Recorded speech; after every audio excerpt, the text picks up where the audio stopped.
Most people think IQ is a number you get on a test, but IQ shows up long before that in how a person thinks, adapts, learns, and responds to change. Today, we're going to break down 7 psychology-backed signs that are often associated with lower cognitive processing, based on research into intelligence and behavior. Sign 1. Rigid black and white thinking. One early sign researchers note is the tendency to view the world in absolutes, good versus bad, right versus wrong, without nuance.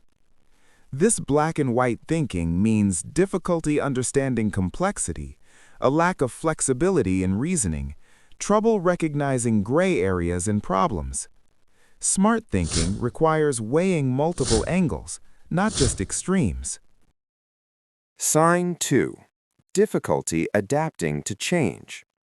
People who struggle with adaptation often find new situations overwhelming.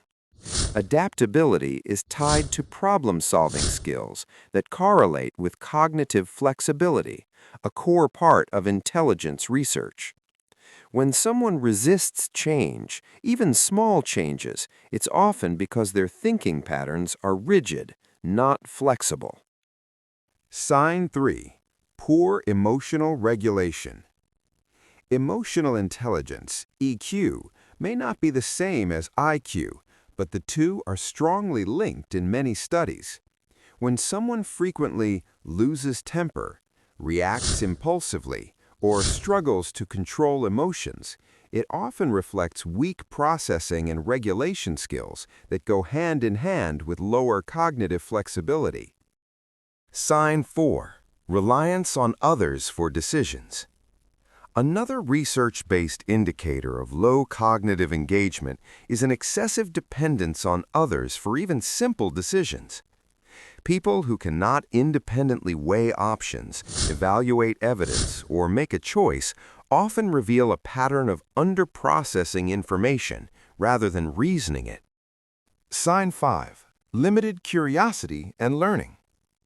One of the strongest psychological signals of cognitive limitation is a lack of desire to learn. Curiosity is closely tied to how brains build knowledge, and intelligent minds tend to seek new information, explore ideas, ask questions. Those who avoid learning and stick only to routine often stagnate cognitively. Sign 6. Overconfidence without justification. Psychologists have documented what's known as the Dunning-Kruger Effect, a cognitive bias where people with limited ability overestimate their competence. In multiple studies, low performers rated themselves highly despite poor results. That tells us real intelligence includes accurate self-assessment, not just confidence. Sign 7. Shallow understanding and surface knowledge. A common cognitive pattern is memorizing without understanding, quoting phrases without grasping their meaning. Intelligence isn't about repeating words, it's about deep processing and applying logic to new situations. People who skim information without critical thinking often struggle with complex reasoning. Subscribe to Cortex Black for psychology, strategy, and elite thinking. Comment IQ if you're building a different IQ mind.